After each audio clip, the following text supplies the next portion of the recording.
Las 5 semillas de naranja, por Arthur Conan Doyle. Leído por Diego Villegas. Cuando repaso mis notas y apuntes de los casos de Sherlock Holmes entre los años 1882 y 1890, son tantos los que presentan aspectos extraños e interesantes que no resulta fácil decidir cuáles escoger y cuáles descartar. No obstante, algunos de ellos ya han recibido publicidad en la prensa, y otros no ofrecían campo para las peculiares facultades que mi amigo poseía en tan alto grado y que estos escritos tienen por objeto ilustrar. Hay también algunos que escaparon a su capacidad analítica y que, como narraciones, serían principios sin final, y otros solo quedaron resueltos en parte, y su explicación se basa más en conjeturas y suposiciones que en la evidencia lógica absoluta a la que era tan aficionado. Sin embargo, hay uno de estos últimos tan notable en sus detalles y tan sorprendente en sus resultados que me siento tentado de hacer una breve exposición del mismo, a pesar de que algunos de sus detalles nunca han estado muy claros y probablemente nunca lo estarán. El año 87 nos proporcionó una larga serie de casos de mayor o menor interés, de los cuales conservo notas. Entre los archivados en estos 12 meses he encontrado una crónica de la aventura de la Sala Paradol, de la Sociedad de Mendigos Aficionados, que mantenía un club de lujo en la bóveda subterránea de un almacén de muebles.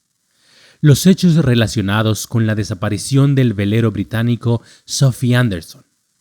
La curiosa aventura de la familia Grice Patterson en la isla de Ufa. Y por último, el caso del envenenamiento de Camberwell. Como se recordará, en este último caso, Sherlock Holmes consiguió, dando toda la cuerda al reloj del muerto, demostrar que le habían dado cuerda 2 horas antes y que por lo tanto el difunto se había ido a la cama durante ese intervalo. Una deducción que resultó fundamental para resolver el caso. Es posible que en el futuro acabe de dar forma a todos estos, pero ninguno de ellos presenta características tan sorprendentes como el extraño encadenamiento de circunstancias que me propongo describir a continuación. Nos encontrábamos en los últimos días de septiembre, y las tormentas equinocciales se nos habían echado encima con excepcional violencia.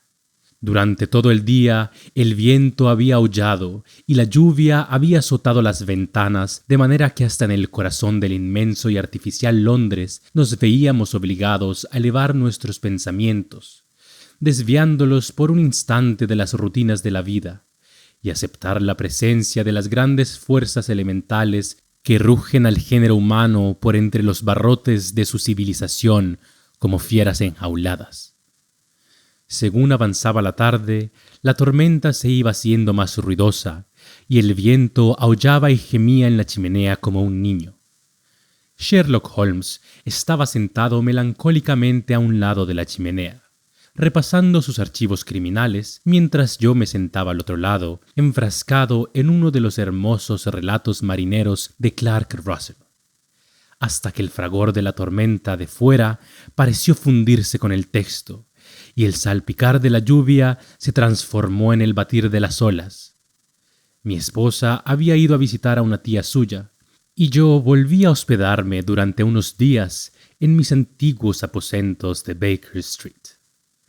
«Caramba», dije levantando la mirada hacia mi compañero. «¿Eso ha sido el timbre de la puerta? ¿Quién podrá venir a estas horas? ¿Algún amigo suyo?» «Exceptuándole a usted, no tengo ninguno», respondió. «No soy aficionado de recibir visitas». «¿Un cliente, entonces?» «Si lo es, se trata de un caso grave. Nadie saldría en un día como este y a estas horas por algo sin importancia. Pero me parece más probable que se trate de una amiga de la casera». Sin embargo, Sherlock Holmes se equivocaba en esa conjetura, porque se oyeron pasos en el pasillo y unos golpes en la puerta. Holmes estiró su largo brazo para apartar de su lado la lámpara y acercarla a la silla vacía en la que se sentaría el recién llegado. «Adelante», dijo. El hombre que entró era joven, de unos 22 años a juzgar por su fachada, bien arreglado y elegantemente vestido, con cierto aire de refinamiento y delicadeza. El chorreante paraguas que sostenía en la mano y su largo y reluciente impermeable hablaban bien a las claras de la furia temporal que había tenido que afrontar. Miró ansiosamente a su alrededor a la luz de la lámpara y pude observar su rostro pálido y sus ojos abatidos, como los de quien se siente abrumado por una gran inquietud.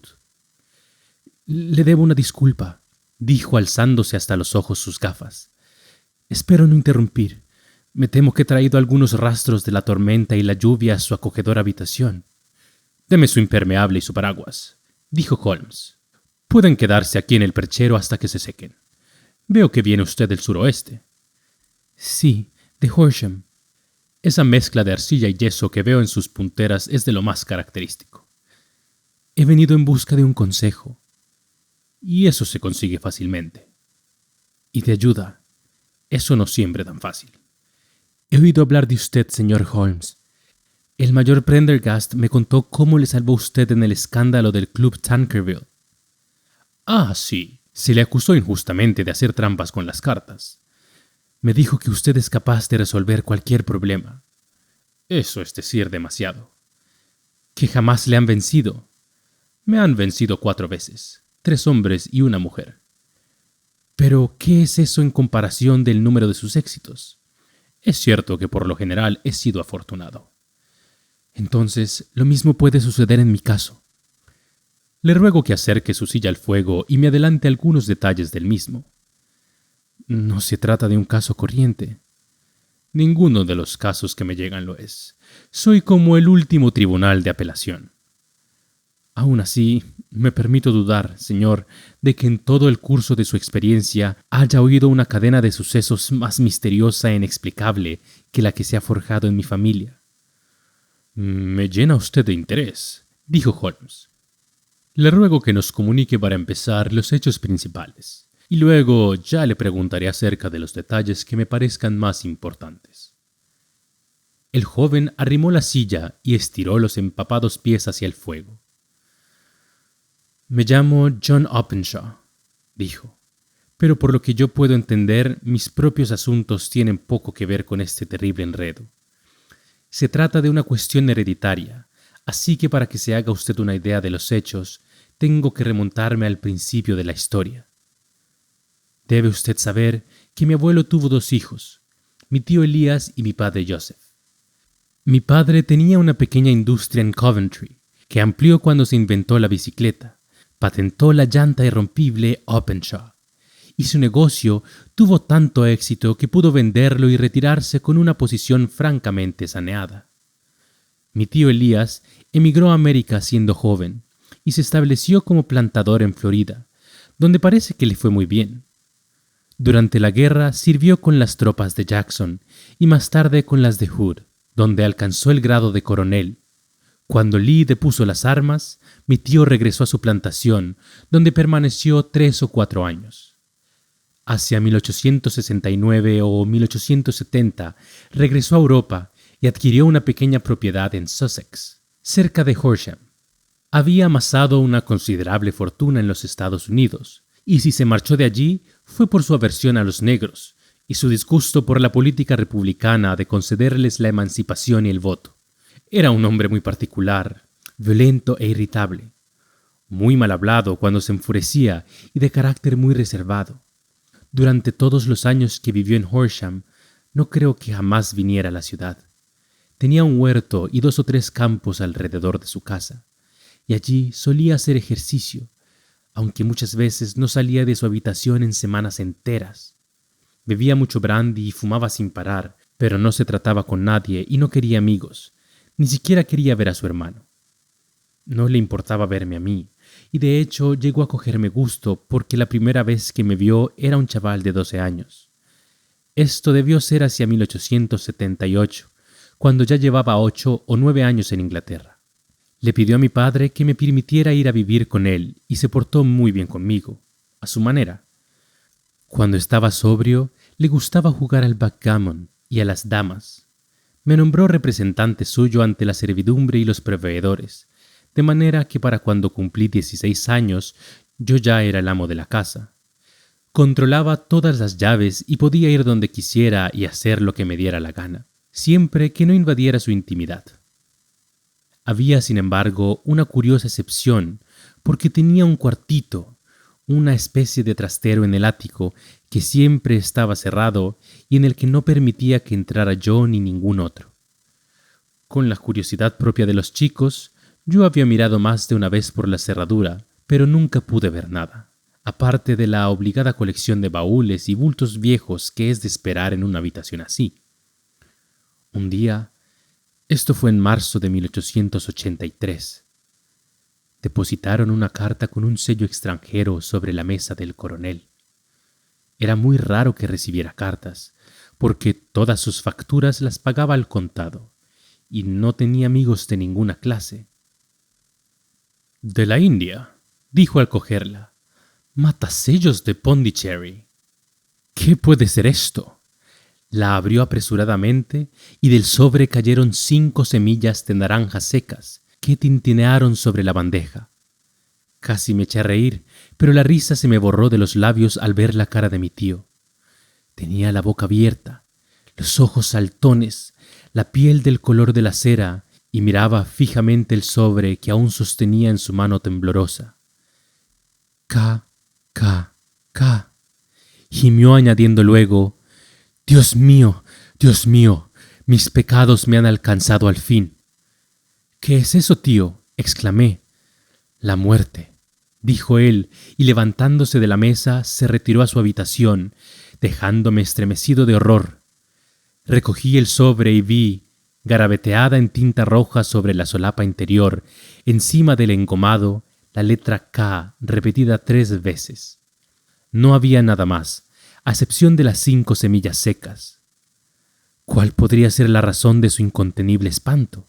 Dejé la mesa del desayuno y al subir las escaleras me lo encontré bajando con una llave vieja y oxidada, que debía de ser la del ático, en una mano y una cajita de latón, como de caudales, en la otra.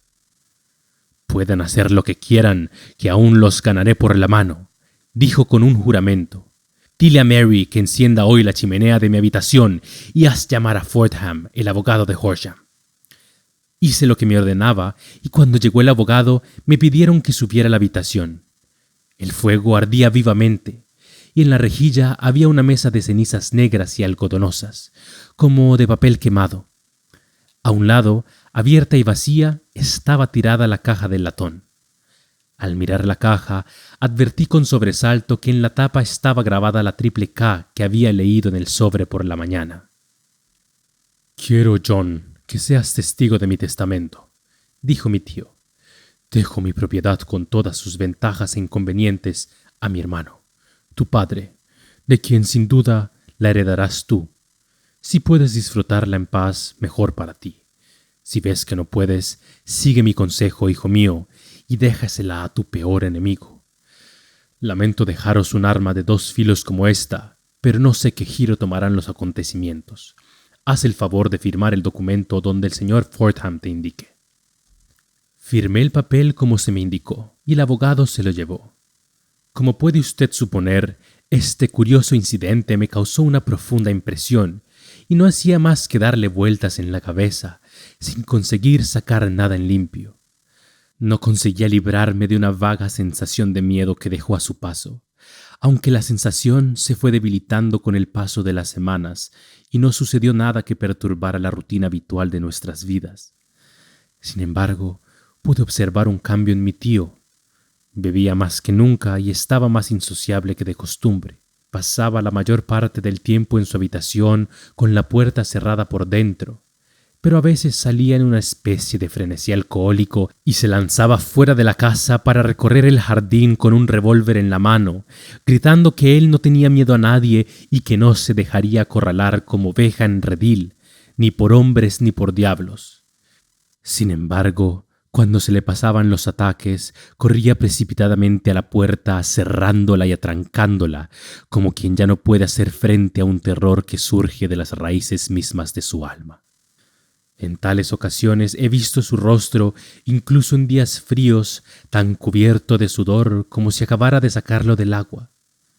Pues bien, para acabar con esto, señor Holmes, y no abusar de su paciencia, llegó una noche en la que hizo una de aquellas salidas de borracho y no regresó. Cuando salimos a buscarlo, lo encontramos tendido boca abajo en un pequeño estanque cubierto de espuma verde que hay al extremo del jardín.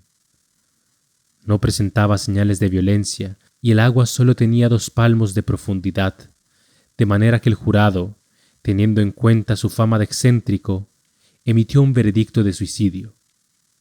Pero yo, que sabía cómo se rebelaba ante el mero pensamiento de la muerte, tuve muchas dificultades para convencerme de que había salido deliberadamente a buscarla. No obstante, el asunto quedó definitivamente zanjado, y mi padre entró en posesión de la finca y de unas 14,000 libras que mi tío tenía en el banco. «Un momento», le interrumpió Holmes. «Ya puedo anticipar que su declaración va a ser una de las más notables que jamás he escuchado. Déjeme anotar la fecha en que su tío recibió la carta y la fecha del supuesto suicidio». La carta llegó el 10 de marzo de 1883. La muerte ocurrió 7 semanas después, la noche del 2 de mayo. Gracias. Continúe, por favor. Cuando mi padre se hizo cargo de la finca de Horsham, por indicación mía, llevó a cabo una minuciosa inspección del ático que siempre había permanecido cerrado. Encontramos allí la caja de latón, aunque su contenido había sido destruido. En el interior de la tapa había una etiqueta de papel con las iniciales KKK, repetidas una vez más, y las palabras cartas, informes, recibos y registro, escritas debajo. Suponemos que esto indicaba la naturaleza de los papeles que había destruido el coronel Openshaw. Por lo demás, no había en el ático nada de mayor importancia, aparte de muchísimos papeles revueltos y cuadernos con anotaciones de la vida de mi tío en América. Algunos eran de la época de la guerra, y demostraban que había cumplido bien con su deber y que había ganado fama de soldado valeroso. Otros llevaban fecha del periodo de reconstrucción de los estados del sur y trataban principalmente de política, resultando evidente que había participado de manera destacada en la oposición a los políticos especuladores que habían llegado al norte. Pues bien, a principios del 84 mi padre se trasladó a vivir a Horsham, y todo fue muy bien hasta enero del 85. 4 días después de Año Nuevo, oí a mi padre lanzar un fuerte grito de sorpresa cuando nos disponíamos a desayunar. Allí estaba sentado, con un sobre recién abierto en una mano y 5 semillas de naranjas secas en la palma extendida de la otra. Siempre se había reído de lo que él llamaba mi disparatada historia sobre el coronel, pero ahora que a él le sucedía lo mismo, se le veía muy asustado y desconcertado. «¡Caramba! ¿Qué demonios quiere decir esto, John?», tartamudeó. A mí se me había vuelto de plomo el corazón. «Es el KKK», dije. Mi padre miró el interior del sobre. «Eso mismo», exclamó. «Aquí están las letras. ¿Pero qué es lo que hay escrito encima?». «Deja los papeles en el reloj de sol», leí mirando por encima de su hombro. «¿Qué papeles? ¿Qué reloj de sol?». «El reloj de sol del jardín, no hay otro», dije yo. «Pero los papeles deben ser los que el tío destruyó». «Bah», dijo él echando mano a todo su valor. «Aquí estamos en un país civilizado y no aceptamos esta clase de estupideces. ¿De dónde viene este sobre?». «De Dundee», respondí mirando el matasellos. «Una broma de mal gusto», dijo él. «¿Qué tengo yo que ver con relojes de sol y papeles? No pienso hacer caso a esta tontería». «Yo, desde luego, hablaría con la policía», dije. «Para que se rían de mí por haberme asustado, de eso nada». «Pues deja que lo haga yo». «No, te lo prohíbo. No pienso armar un alboroto por semejante idiotez». De nada me valió discutir con él, pues siempre fue muy obstinado. Sin embargo, a mí se me llenó el corazón de malos presagios. El 3er día después de la llegada de la carta, mi padre se marchó de casa para visitar a un viejo amigo suyo, el mayor Freebody, que está al mando de uno de los cuarteles de Portsdown Hill. Me alegré de que se fuera, porque me parecía que cuanto más se alejara de la casa, más se alejaría del peligro. Pero en esto me equivoqué. Al segundo día de su ausencia, recibí un telegrama del mayor rogándome que acudiera cuanto antes. Mi padre había caído en uno de los profundos pozos de cal que abundan en la zona y se encontraba en coma, con el cráneo roto. Acudí a toda prisa, pero expiró sin recuperar el conocimiento. Según parece, regresaba de Fareham al atardecer, y como no conocía la región y el pozo estaba sin vallar, el jurado no vaciló en emitir un veredicto de muerte por causas accidentales. Por muy cuidadosamente que examiné todos los hechos relacionados con su muerte, fui incapaz de encontrar nada que sugiriera la idea de asesinato. No había señales de violencia, ni huellas de pisadas, ni robos, ni se habían visto desconocidos por los caminos. Y sin embargo, no necesito decirles que no me quedé tranquilo ni mucho menos, y que estaba casi convencido de que había sido víctima de algún siniestro complot. De esta manera tan macabra entré en posesión de mi herencia. Se preguntará usted por qué no me deshice de ella. La respuesta es que estaba convencido de que nuestros apuros se derivaban de algún episodio de la vida de mi tío, y que el peligro sería tan apremiante en una casa como en otra. Mi pobre padre halló su fin en enero del 85, y desde entonces han transcurrido 2 años y 8 meses. Durante este tiempo he vivido feliz en Horsham y había comenzado a albergar esperanzas de que la maldición se hubiera alejado de la familia, habiéndose extinguido con la anterior generación. Sin embargo, había empezado a sentirme tranquilo demasiado pronto. Ayer por la mañana cayó el golpe, exactamente de la misma forma en que cayó sobre mi padre. El joven sacó de su chaleco un sobre arrugado y volcándolo sobre la mesa, dejó caer 5 pequeñas semillas de naranjas secas. «Este es el sobre», prosiguió. «El matasellos es de Londres, sector este. Dentro están las mismas palabras que aparecían en el mensaje que recibió mi padre. K, K, K. Y luego deja los papeles en el reloj de sol». «¿Y qué ha hecho usted?», preguntó Holmes. «Nada». «¿Nada?». A decir verdad, hundió la cabeza entre sus blancas y delgadas manos. Me sentí indefenso. Me sentí como uno de esos pobres conejos cuando la serpiente avanza reptando hacia él. Me parece estar en las garras de algún mal irresistible e inexorable del que ninguna precaución puede salvarme. «Ch, exclamó Holmes. «Tiene usted que actuar, hombre, o está perdido. Solo la energía le puede salvar. No es momento para entregarse a la desesperación». «He acudido a la policía». «¿Ah, sí? Pero escucharon mi relato con una sonrisa. Estoy convencido de que el inspector ha llegado a la conclusión de que lo de las cartas es una broma y que las muertes de mis parientes fueron simples accidentes, como dictaminó el jurado, y no guardan relación con los mensajes». Holmes agitó en el aire los puños cerrados. «¡Qué increíble imbecilidad!», exclamó. «Sin embargo, me han asignado un agente que puede permanecer en la casa conmigo». «¿Ha venido con usted esta noche?». «No. Sus órdenes son permanecer en la casa». Holmes volvió a gesticular en el aire. «¿Por qué ha acudido usted a mí?», preguntó. «Y sobre todo, ¿por qué no vino inmediatamente?».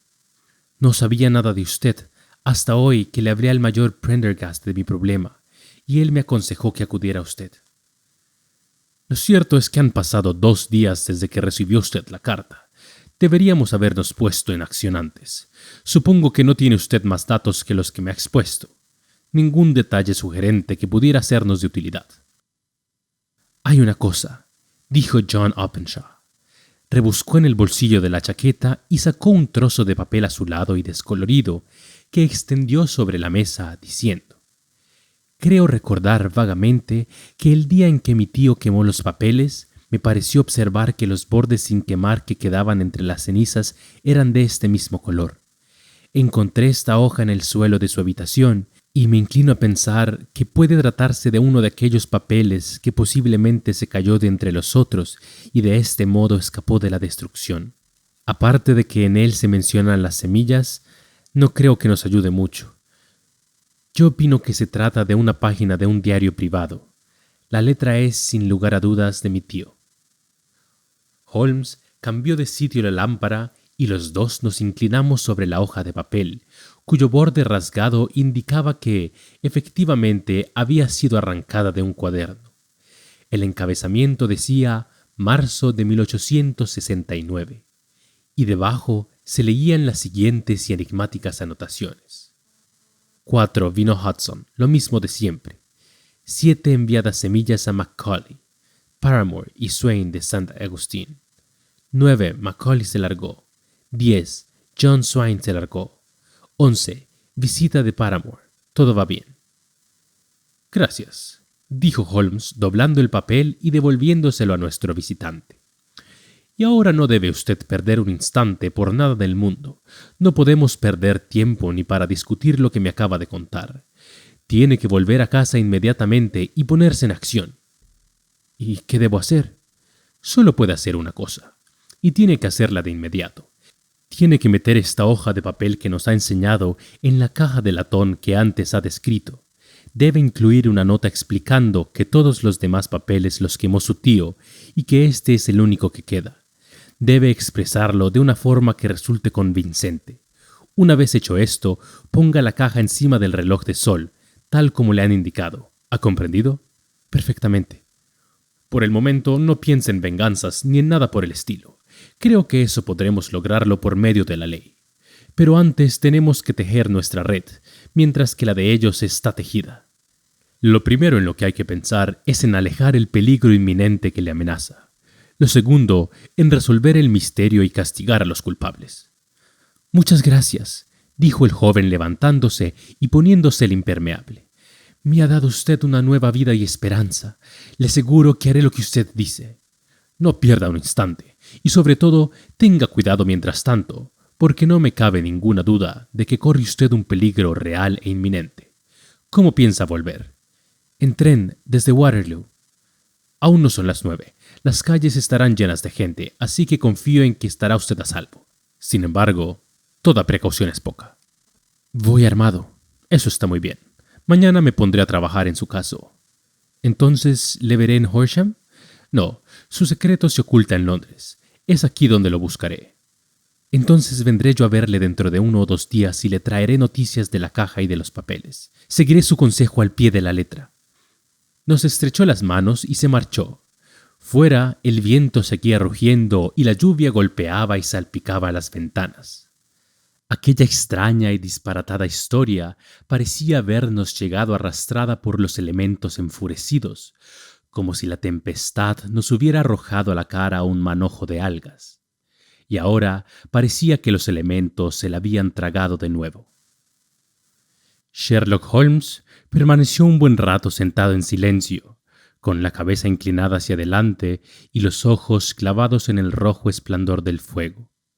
Luego encendió su pipa y, echándose hacia atrás en su asiento, se quedó contemplando los anillos de humo a su lado que se perseguían unos a otros hasta el techo. Creo, Watson, que entre todos nuestros casos no ha habido ninguno más fantástico que este, dijo por fin. Exceptuando tal vez la del signo de los 4. Bueno, sí, exceptuando tal vez ese. Aún así, me parece que este John Openshaw se enfrenta a mayores peligros que los de Sholto. ¿Pero es que ya ha sacado una conclusión concreta acerca de la naturaleza de dichos peligros? Pregunté. No existe duda alguna sobre su naturaleza, respondió. ¿Cuáles son, pues? ¿Quién es este KKK? ¿Y por qué persigue a esta desdichada familia? Sherlock Holmes cerró los ojos y colocó los codos sobre los brazos de su butaca, juntando las puntas de los dedos. El razonador ideal, comentó, cuando se le ha mostrado un solo hecho de todas sus implicaciones, debería deducir de él no solo toda la cadena de acontecimientos que condujeron al hecho, sino también todos los resultados que derivan del mismo. Así como Cuvier podía describir correctamente un animal con solo examinar un único hueso, el observador que ha comprendido a la perfección un eslabón de una serie de incidentes debería ser capaz de enumerar correctamente todos los demás, tanto anteriores como posteriores. Aún no tenemos conciencia de los resultados que se pueden obtener tan solo mediante la razón. Se pueden resolver en el estudio problemas que han derrotado a todos los que han buscado la solución con ayuda de los sentidos. Sin embargo, para llevar este arte a sus niveles más altos, es necesario que el razonador sepa utilizar todos los datos que han llegado a su conocimiento, y esto implica, como fácilmente comprenderá usted, poseer un conocimiento total, cosa muy poco corriente aún en estos tiempos de libertad educativa y enciclopedias. Sin embargo, no es imposible que un hombre posea todos los conocimientos que pueden resultarles útiles en su trabajo, y esto es lo que yo he procurado hacer en mi caso. Si no recuerdo mal, en los primeros tiempos de nuestra amistad, usted definió en una ocasión mis límites de un modo muy preciso. Sí, respondí echándome a reír. Era un documento muy curioso. Recuerdo que en filosofía, astronomía y política le puse 0. En botánica, irregular. En geología, conocimientos profundos en lo que respecta a manchas de barro de cualquier zona en 50 millas a la redonda de Londres. En química, excéntrico. En anatomía, poco sistemático. En literatura, sensacionalista. Y en historia del crimen, único.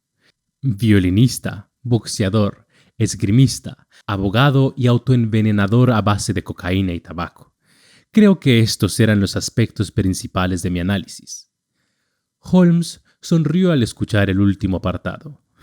Muy bien, dijo. Digo ahora, como dije entonces, que uno debe amueblar el pequeño ático de su cerebro con todo lo que es probable que vaya a utilizar, y que el resto puede dejarlo guardado en el desván de la biblioteca, de donde puede sacarlo si lo necesita.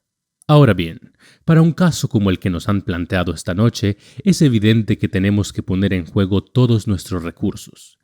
Haga el favor de pasarme la letra K de la enciclopedia americana que hay en este estante junto a usted. Gracias. Ahora consideremos la situación y veamos lo que se puede deducir de ella. En primer lugar, podemos comenzar por la suposición de que el coronel Openshaw tenía muy buenas razones para marcharse de América. Los hombres de su edad no cambian de golpe todas sus costumbres ni abandonan de buena gana el clima delicioso de Florida por una vida solitaria en un pueblecito inglés. Una vez en Inglaterra, su extremado apego a la soledad sugiere la idea de que tenía miedo de alguien o de algo, así que podemos adoptar como hipótesis de trabajo que fue el miedo a alguien o a algo lo que le hizo salir de América. ¿Qué era lo que temía? Eso solo podemos deducirlo de las misteriosas cartas que recibieron él y sus herederos. ¿Recuerda usted de dónde eran los matasellos de esas cartas? El primero era de Pondicherry, y el segundo de Dundee, y el tercero de Londres. Del este de Londres. ¿Qué deduce usted de eso? Todos son puertos de mar. El que escribió las cartas estaba a bordo de un barco. Excelente, ya tenemos una pista. No cabe duda de que es probable, muy probable, que el remitente se encontrara a bordo de un barco. Ahora, consideremos otro aspecto. En el caso de Pondicherry, transcurrieron 7 semanas entre la amenaza y su ejecución. En el de Dundee, solo 3 o 4 días. En el de Dundee, solo 3 o 4 días. ¿Qué le sugiere eso? La distancia a recorrer era mayor, pero también la carta venía de más lejos. Entonces no lo entiendo. Existe, por lo menos, una posibilidad de que el barco en el que va nuestro hombre, u hombres, sea un barco de vela. Parece como si siempre enviaran un curioso aviso o prenda por delante de ellos cuando salían a cumplir su misión. Ya ve el poco tiempo transcurrido entre el crimen y la advertencia cuando ésta vino de Dundee. Si hubiera venido de Pondicherry en un vapor, habría llegado al mismo tiempo que la carta. Y sin embargo, transcurrieron 7 semanas. Creo que esas 7 semanas representan la diferencia entre el vapor que trajo la carta y el velero que trajo al remitente. Es posible. Más que eso, es probable. Y ahora comprenderá usted la urgencia mortal de este nuevo caso y por qué insistí en que el joven Openshaw tomara precauciones. El golpe siempre se ha producido al cabo del tiempo necesario para que los remitentes recorran la distancia. Pero esta vez la carta viene de Londres, y por lo tanto no podemos contar con ningún retraso. «¡Dios mío!», exclamé. «¿Qué puede significar esta implacable persecución?». Es evidente que los papeles que Openshaw conservaba tienen una importancia vital para la persona o personas que viajan en el velero.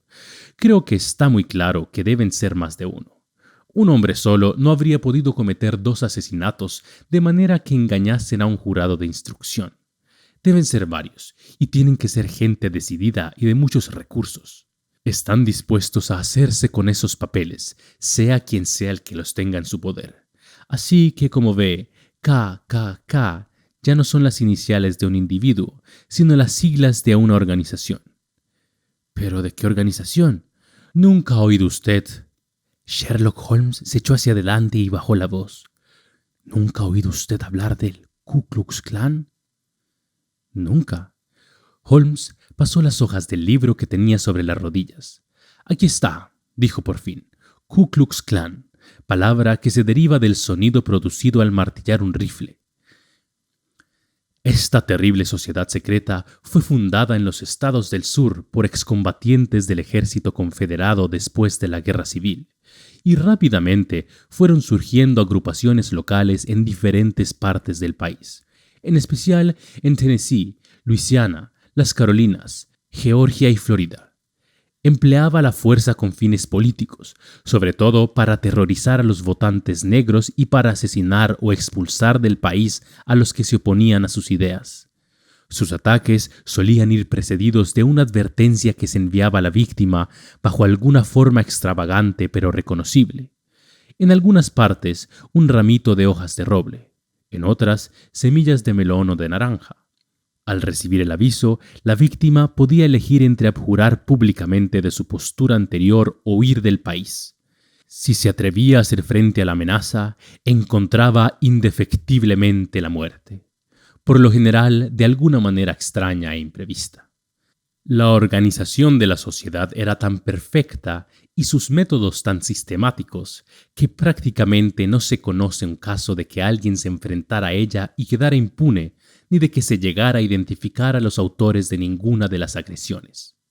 La organización funcionó activamente durante algunos años a pesar de los esfuerzos del gobierno de los Estados Unidos y de amplios sectores de la comunidad sureña. Pero en el año 1869 el movimiento se extinguió de golpe, aunque desde entonces se han producido algunos resurgimientos esporádicos de prácticas similares.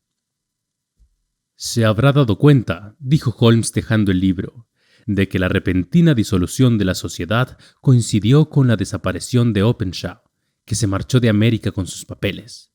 Podría existir una relación de causa y efecto. No es de extrañar que él y su familia se vean acosados por agentes implacables.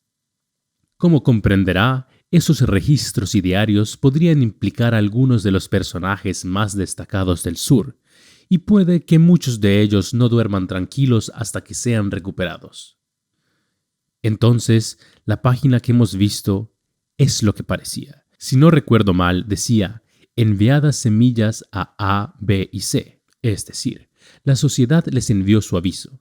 Luego, en sucesivas anotaciones, se dice que A y B se largaron, supongo que de la región, y por último, que C recibió una visita, me temo que con consecuencias funestas para el tal C. Bien, doctor, creo que podemos arrojar un poco de luz sobre estas tinieblas, y creo que la única oportunidad que tiene el joven Openshaw, mientras tanto, es hacer lo que le he dicho. Por esta noche no podemos hacer ni decir más, así que páseme mi violín y procuremos olvidar durante media hora el mal tiempo y las acciones aún peores de nuestros semejantes. Y el sol brillaba con una luminosidad atenuada por la neblina que envuelve la gran ciudad. Sherlock Holmes ya estaba desayunando cuando yo bajé. «Perdone que no la haya esperado», dijo. «Presiento que hoy voy a estar muy atareado con este asunto del joven Openshaw». «¿Y qué pasos piensa dar?», pregunté. «Dependerá más de nada del resultado de mis primeras averiguaciones. Puede que, después de todo, tenga que ir a Horsham». ¿Es que no piensa empezar por allí? No, empezaré por la City. Toque la campanilla y la doncella le traerá el café. Mientras aguardaba, cogí de la mesa el periódico aún sin abrir y le eché una ojeada. Mi mirada se clavó en unos titulares que me helaron el corazón. «Holmes», exclamé, «ya es demasiado tarde». «Vaya», dijo él dejando su taza en la mesa. «Me lo temía. ¿Cómo ha sido?» Hablaba con tranquilidad, pero pude darme cuenta de que estaba profundamente afectado. Acabo de tropezarme con el nombre de Openshaw y el titular «Tragedia junto al puente de Waterloo». Aquí está la crónica. Entre las 9 y las 10 de la pasada noche, el agente de la policía Cook, de la División H, de servicio de las proximidades del puente de Waterloo, oyó un grito que pedía socorro y un chapoteo en el agua. Sin embargo, la noche era sumamente oscura y tormentosa, por lo que, a pesar de la ayuda de varios transeúntes, resultó imposible efectuar el rescate. No obstante, se dio la alarma y con la ayuda de la policía fluvial, se consiguió por fin recuperar el cuerpo, que resultó ser el de un joven caballero cuyo nombre, según se deduce de un sobre que llevaba en el bolsillo, era John Openshaw y que residía cerca de Horsham. Se supone que debía ir corriendo para tomar el último tren de la estación de Waterloo y que, debido a las prisas y la oscuridad reinante, se salió del camino y cayó por el borde de uno de los pequeños embarcaderos para los barcos fluviales. El cuerpo no presenta señales de violencia y parece fuera de dudas que el fallecido fue víctima de un desdichado accidente que debería servir para llamar la atención de nuestras autoridades acerca del estado en que se encuentran los embarcaderos del río. Permanecimos sentados en silencio durante unos minutos y jamás había visto a Holmes tan alterado y deprimido como entonces. «Esto hiere mi orgullo, Watson», dijo por fin. «Ya sé que es un sentimiento mezquino, pero hiere mi orgullo. Esto se ha convertido en un asunto personal, y si Dios me da salud, le echaré el guante a esa cuadrilla. Pensar que acudió a mí en busca de ayuda y que yo lo envié a la muerte». Se levantó de un salto y empezó a dar zancadas por la habitación, presa de una agitación incontrolable, con sus enjuntas mejillas cubiertas de rubor y sin dejar de abrir y cerrar nerviosamente sus largas y delgadas manos. «Tienen que ser astutos como demonios», exclamó al fin. «¿Cómo se las arreglaron para desviarle hasta allí? El embarcadero no está en el camino directo de la estación. No cabe duda de que el puente, a pesar de la noche que hacía, debía estar demasiado lleno de gente para sus propósitos. Bueno, Watson, ya veremos quién vence a la larga. Voy a salir». «¿A ver a la policía?»